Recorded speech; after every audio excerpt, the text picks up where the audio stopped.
In celebration of being within a year of the planned start of construction of the Squannacook River Rail Trail, and as a special thank you to everyone who has supported us along the way, we would like to share with you a story from the very first years of the Greenville Spur, the railroad on which we will be building our rail trail.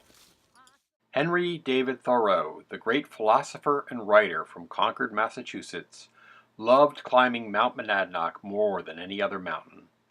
For his first trip to Monadnock in 1844, he traveled on foot or by stage. However, in 1850, the Greenville Spur opened, and so, in 1852, Thoreau transferred trains in air, called Groton Junction in his journal entry, where our new spur began, and rode it all the way to Greenville, New Hampshire, which was then called Mason Village, to climb Monadnock a second time. Here's what he wrote in his journal about that train ride. September 6th, Monday, to Peterborough. Railroad to Mason Village. Observed from cars at 7:30 a.m. The dew, or fog rather, on the fine grass in meadows. A dirty white, which one of these mornings will be frozen to a white frost. A woman who wished to go to Nashua was left behind in Groton Junction, to which she said, "Why, I was here." Girls picking hops in Townsend. Some fields are completely yellow, one mass of yellow, from the solidago. It is the prevailing flower the traveler sees. Walked from Mason Village over the mountaintops to Peterborough. Saw, sailing over Mason Village about 10 a.m., a white-headed and white-tailed eagle with black wings, a grand sight. Thoreau's 7 sentences give us a glimpse of the region that the Greenville Spur first served. The land he passed would have been mostly farms and fields, including the farm in Townsend where the girl was picking hops. Hops is rarely grown in Massachusetts today, but in 1852 it was still an important crop, and New England hop farms supplied most of the young country's breweries. That lasted until California became dominant and a blight struck locally. But the recent boom in microbreweries may bring hops farming back to our area. The yellow flower solidago Thoreau mentions seeing so much of is more commonly known as goldenrod.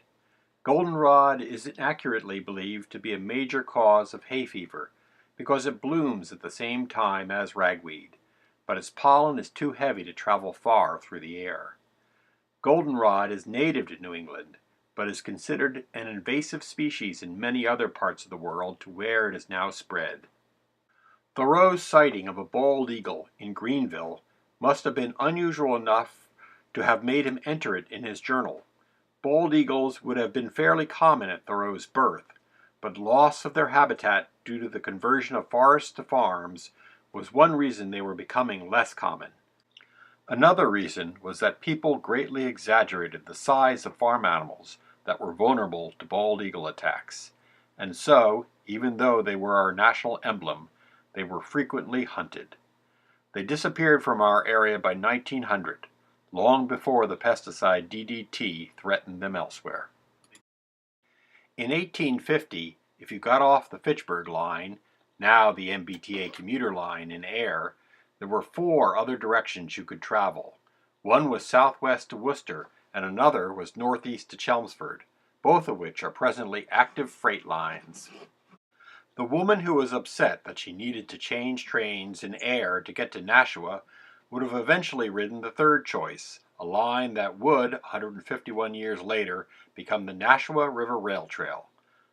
The final line was the Greenville Spur that Thoreau rode. Thanks for watching our video, and I hope to see you all at one of our events coming between now and the fall of 2018, when construction begins and our walking trail is finally converted into a finished stone dust rail trail.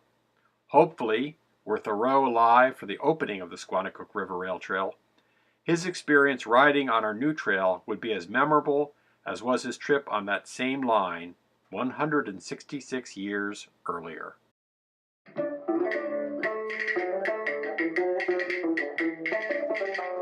Oh, carry me long, there's no more trouble for me. I find a lonely, happy home where all is dark and free. I've worked long in the field, I've handled many a foe.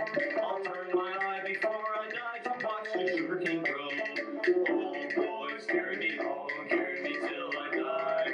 Carry me down to the burying ground, that's the don't you cry. Oh, boys, carry me home.